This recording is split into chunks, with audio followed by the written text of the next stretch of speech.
Hi everyone, it's Mary Lou here. Welcome back to my channel. If this is your first time, I'm really glad you've joined us and I hope I can share with you some things that will be helpful to you. Today I want to give you an update on my sewing systems that work. So I don't do massive amounts of sewing. So if you are a huge sewer or quilter, maybe some of these suggestions will help you. Maybe it'll just give you some ideas for how to proceed. But just know I do not have massive amounts of fabric. That is by choice. I feel overwhelmed if I have too much. I'm very particular about the fabrics I have, and I do not keep what I can't imagine myself using. That is tip number one. If you can't picture it, let it go. Let somebody else give it new life and enjoy it. So I want to just show you some of the types of sewing that I do. These are little American Girl doll clothes. I make these for Anne and her doll. This is something that I do to relax. Quilting does not relax me, but this does. So find things that don't stress you out. So this is one of the things that I just find so fun. Every year for Christmas, I make Anne's doll a new outfit to appear in on Christmas morning. This was her little play outfit this year. I was experimenting making a sweater. I had never done that before. It turned out okay. I know some things I need to do next year to make a sweater, or in the future to make a sweater turn out better. And then this was just an outfit in the past I made for Anne's doll for Hanukkah in all the Hanukkah colors. One of the other things that I sew that I mentioned in a past video, I'll link it up in the corner, are these. They're called Shields for Days for Girls. This is a non-profit group that helps girls in developing countries, in war-torn areas, have what they need for their monthly periods. Because in a lot of these places, these girls are not allowed to go to school if they are on their period. And that is a huge issue. As a school teacher, I know how important it was for the kids to come and attend on a regular basis. And these girls are missing weeks of school throughout the year, and they get so far behind. So these shields are part of a kit that the Days for Girl groups have people sew, and then they are taken to Ghana and parts of the Philippines, all over Africa, Haiti, and they just do such a great service for these girls. It's a project that means a lot to me, that I care about, and so the shields were one of the pieces of the kit that are a little more difficult to sew, so I learned how to do them, and I want to show you the box of 125 shields that I sent to the Days for Girls people. And I will put a link for this organization. There are lots of ways that people can help. You can do cash donations. You can sew for them. I have friends who have gone to Africa to do the teaching. That is what I would love to do, because they take these kits and it all comes in a bag, and it's everything the girls need, and they teach them about why their bodies are doing what they do and how to keep themselves healthy, how to understand themselves. And it's just this beautiful organization. And so it means something to me, and I felt very happy to be able to get those shields done and sent. So these are my next group that I'm getting ready. So I sew doll clothes, I sew Days for Girls, I hem clothes, I repair clothes. This past year I made a baby blanket for Anne's doll. There are just little things. I don't sew every day. It's not a massive thing for me. So I do not have lots and lots of sewing supplies. And I have, by choice, weeded it down to where it's manageable for me and is not overwhelming. So I did a video on how I card my fabrics. I love doing it this way, and this is one of the systems that has worked so well. So let me show you. So this is where I keep the bulk of my fabrics that I'm going to use for sewing those fun little doll clothes. And what I do is I take a little card. It's a card for comic books. I have cut it to the size that I want for my shelves. You can, this I think comes up to a 9-inch, and you can cut it to the size that you use most. And then I wrap the fabric around the card, and I hold it in place with some little clips, like shirt clips, like what you would when you buy a shirt. And I will list all of these items on Amazon if they're still available. So when I get a new piece of fabric, which I wouldn't say I buy a lot of fabric, because I am very picky. And I only want certain kinds of fabric, and I do not want to store what I will not use. So when I get a new piece of fabric, when I get it home from the store, I pre-shrink. So I take the fabric, I throw it in my washer, I do it on a short, delicate cycle, and I do it in hot water because I want that fabric to shrink. Those doll clothes, if the fabric isn't shrunk, they're so tiny that a little bit of shrinkage really affects the fit on those clothes. So I take that fabric, I shrink it, and then I just fold it, bring it downstairs, and I just stick it here on my shelf until I am ready to go ahead and put it on the card. And then I iron it. I use a little bit of sizing on it because I love the feel of new fabric. I love that kind of crisp feeling. I love that it's flat and unwrinkled. And I do spray a little bit of sizing on it to get it back to that original brand new fabric feel. And then I'll put it up here with the other fabric once it's on the card. But while it's waiting to be put on the card, I just stick it there. And then when I have a few fabrics and sometimes when I'm watching a movie or something, I'll just do the ironing and the sizing and putting it on the card. That is a project I actually really enjoy doing. So I don't want to feel rushed to do every little piece of fabric as soon as I bring it home. I let a few fabrics, build up here. And then when I have 4 or 5, then I will do the ironing and the sizing because I really enjoy that. So that's how I store the main bulk of my fabric. Let me just show you some of my other fabrics. The same cards that I use for the other, I've just cut a little smaller for things like rickrack. I use rickrack in the doll clothes. This is the tiny rickrack size. I love rickrack. I love how it looks. And so I have a bunch of colors in that. I arrange everything by rainbow order just because it's easier for me. Last year, I did some little projects with some of the girls in the neighborhood using felt. And so I do have a supply of felt. It's not huge because I don't use large amounts of felt, but I like to have some colors available for projects. This is my embroidery can. I do like to embroider, and so I keep in there my thread, a little tin with needles. I've got some glasses, I've got scissors, and just everything I need for embroidery in that tin. Sometimes when we're watching something, I will just grab the tin and just embroider while we're watching. So I like that to be portable and able to just take where I need it. Then this last stack of fabric, this is all flannel.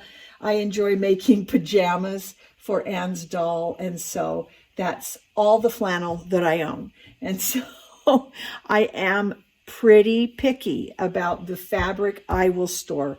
Okay, now let me show you how I store projects. I love this. This has been such a great system for me. And in fact, this system worked so well. I had some patterns cut out for Anne's doll clothes. And when it was getting closer to Christmas, I kind of had a panic. I went, oh no, it's almost Christmas. I don't have a new outfit made. So I just came down and went through a couple of my kits that I had already cut out and put in here. So I was able to sew up that outfit in very little time because I already had the outfits cut out. So when I'm ready to, when I'm in that mood to start doing an outfit, I'll pick out my pattern and the fabric and go ahead and cut it out. I've even included in here a little embellishment that I'm going to add to this one. And then I put them in the same little envelopes from the Dollar Tree that I told you about in our paper declutter. I love these envelopes, and you can see, well, I don't know if you can tell, mine are pretty beat up, but they still work. I can still close them with that zippy close thing, and they're big enough to store all kinds of things. I have 2 outfits ready to sew. So I also have a project here. It's a quilt, but I'm not doing it as a quilt. I wanted to do it as a tea towel. And I look at it now, and I don't know if I'm very excited about it anymore. So let me just tell you what I would do with that. If I look at it and I go, I don't know if I'm interested in that project anymore. What I would do is take everything from the project out of my envelope, because I'm going to save my envelope. I would put it all together in a bag and send it to Goodwill, just like that. What I want to do is not sap the life out of it before I give it away, right?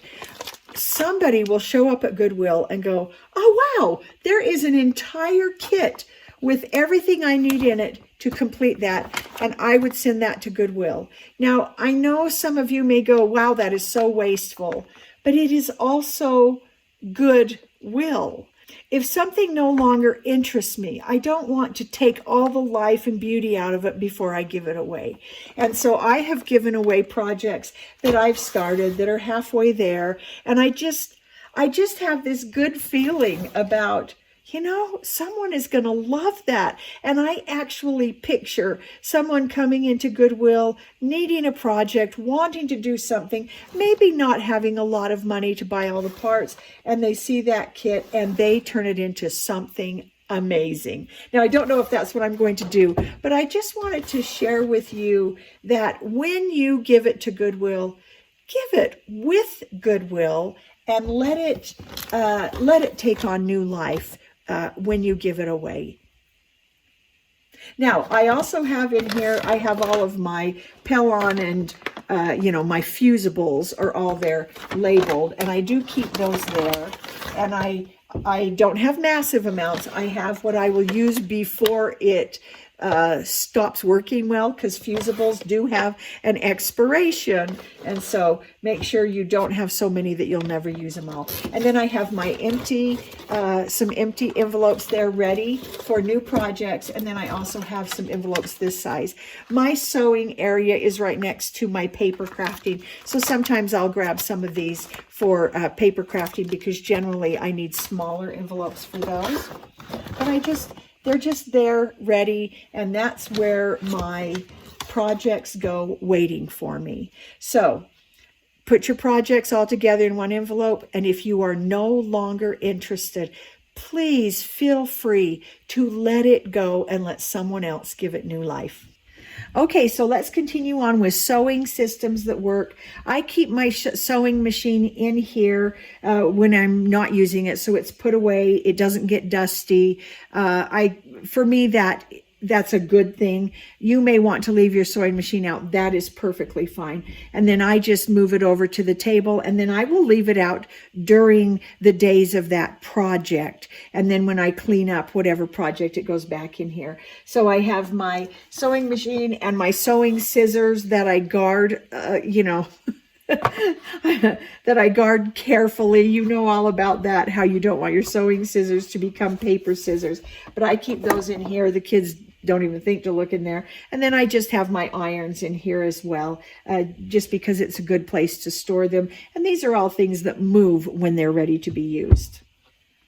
Going along with the iron, I did make this ironing pad that I can move around. It's substantial. It's heavy enough to really protect my surfaces from heat from being ironed, but it's small enough to sit right by my sewing machine on a table. And so I just really like this. I did a video on this that I'll also link so that you can see how that was made. You can do it any size, any shape. I just particularly wanted this long, thin shape based on what I sew. Okay, now I'll show you the other drawers that include my sewing supplies, just to give you some ideas. I keep all of my thread here. I do buy thread when I see it on sale. If I see good thread on sale, I will buy it. These all went on sale. Oh, this has been a few years for $1.25 a spool. So I loaded up. So because I use that for that Days for Girls sewing and I need good thread. I keep a good supply of colors. But this is all of my thread, my pins, my cutting tools, my sewing machine parts, some of my snapping things, and I use quite a bit of elastic, so that all is there. All right. And then in this drawer, I keep my tea towels because I do like working with tea towels and I love them because they're so pretty. And then I have one of those acrylic bins that I got from Amazon that I've shown you with my paper supplies. Oops. I use that for my tea towels as well. And then I have some larger pieces of fabric that I have a plan for some tablecloths and some other things. So that's where those are. My larger rolls of stabilizer I keep back there. And then I have my stretch fabrics that I use, like for that doll sweater. I have a project in mind for some large pieces of this fabric for something for Anne. And then I've got some larger pieces here. That piece of fabric is a little bit sentimental, so I've kept it for years. Yeah, and then I've got a little bit of Minky also in there. Those actually I got for Christmas. Someone gave me for Christmas, so that's in the wrong spot. So actually, I'm going to take that upstairs to pre-shrink, and then I'll put it in here. And the good thing about that is when I look in this cupboard, I can say, oh good, I have some fabric to iron and size and put on the cards. And because I really like doing that, that's a fun project. I've just got some random fabrics in here. I had sewn some things and stuck them back here. Here are the white tea towels. I'm going to pull out what's there to go get shrunk, and then I can go ahead and get that fabric actually where it belongs, because if it's down here, I don't think about it. These are some beautiful fabrics. They've already been pre-shrunk. I haven't sized them, I can see, but I'm going to go ahead and move them up with the larger fabrics that I'm aware of. The issue with just putting things anywhere, you forget you have them, and then why have them? And so I'm going to take those from out of there and put them up here. And then I'm also going to move these white tea towels in with my other tea towels so that I know I've got them and I can use them when I need them. So I went ahead and refolded those tea towels so that they'll fit in there nicely. I just want things to be organized and nice and careful. But it's a big piece of fabric sitting down in the lost drawer. So let's get it back up with the other pieces of fabric so that I know if I need a large piece, it's there. I see this drawer a lot more often, so I don't forget as much. And so I know my larger pieces of fabric are there, all of them, and I won't forget them down in that bottom drawer. So this drawer just become kind of a collection space of some of the little felt projects I did with the girls the past summer. Is just something I did with my school class. I taught a sewing class, and we made these hamburgers, and it's something that I don't want to get rid of. So I want to just keep this fun finished project. Someday maybe I'll have grandchildren or other people maybe I'll want to do that fun project with, and so I'm just going to keep it down in the drawer. Sometimes we may do a project that we don't quite know what we're doing with it anymore, but we don't want to get rid of it. That's okay. If it brings you joy, keep it. That takes me to my next thing I want to show you, and that's books that you use for your sewing. I have people ask me all the time, what do I do with all of that? Because for example, I have a quilt magazine or a quilt book. I'm never going to do all the projects, and I look at it and I feel bad because I'm never going to do that project. My mom and sister came and visited, and we made this fun little Victorian house. My mom made one of them. There was one in here that is a Dresden plate. I did make that one with my mom, but there are just so many pretty quilts in here, but there are so many I never made and never will. So why do I still have this book? I don't really quilt because it makes me happy. Sometimes on a dreary day, I like to just look through this, and it kind of gives me a little bit of inspiration for other things. So you don't have to get rid of every book, and most importantly, do not sit there and look at the book and go, I didn't make that, I didn't make that, I didn't make that. It's okay. Like this dress in this doll clothes book, I'm never making that. I don't even think it's cute. Okay, but that's okay because there are so many other things in this book that I love. If Ann and I are wanting a doll to do a new doll dress, we look through. We made this one, including the heart-shaped pocket and the little Valentine in it. It turned out so cute. And that's one that Ann puts on her doll quite often.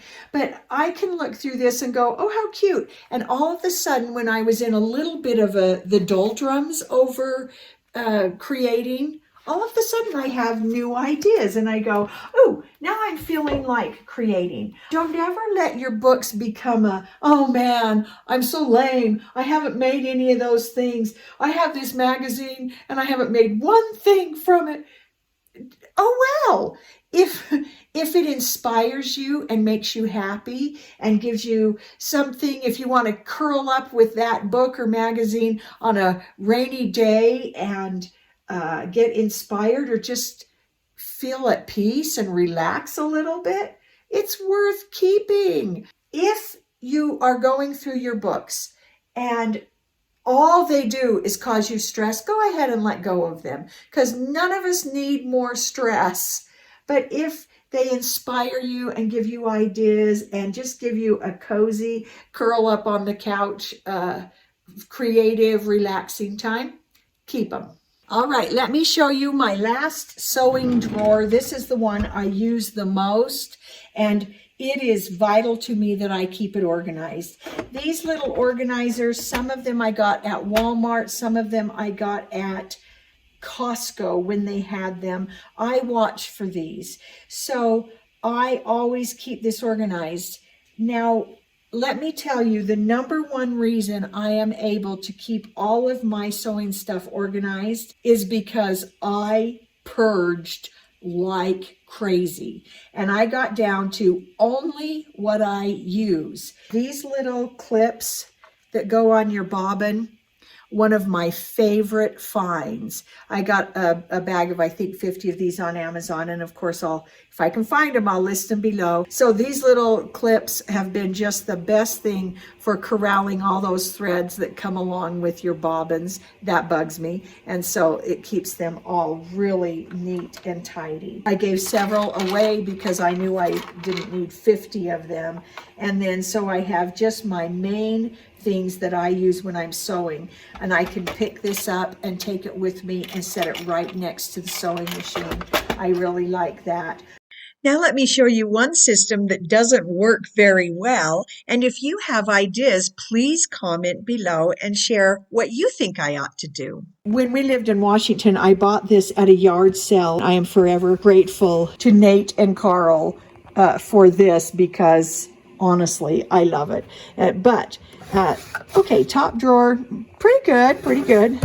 But then we get into buttons, and I have lots of buttons, and they're everywhere, and Ann likes buttons, and so she likes to play with buttons. And then some of them I've gone through and I've arranged by color, but then I have a whole bunch more. I just have buttons from everywhere. Plus, I have this jar of buttons, of the large buttons up here that Ann particularly likes to play with. And these are all, fun shapes. Like those are ladybugs. That's great. But then there are a bunch that are all mixed up. And I do use those decorative little buttons for the doll dresses. But I just need some ideas for how in the end to go ahead and organize my buttons. I grew up with my mom having big button tin, and we would just plow through those all the time whenever we needed a button. But, you know, oh, look at these. Look how cute. I have some really cute buttons.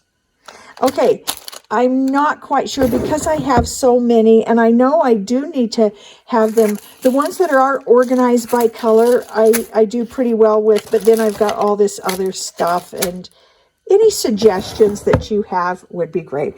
It works. It's not my favorite.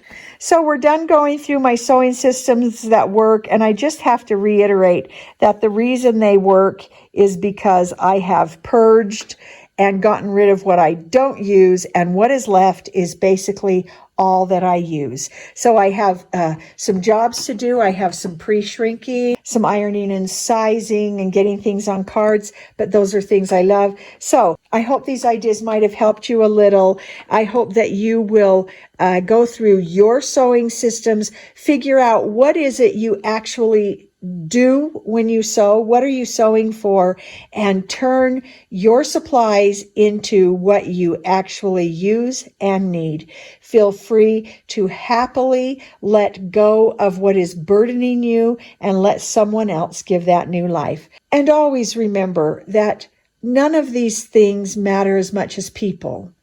People always matter more than things. And so when you're getting rid of something, think about that. The person who is going to get this thing you are getting rid of matters more than the thing you're getting rid of. And so I hope those are helpful, and we'll see you next time.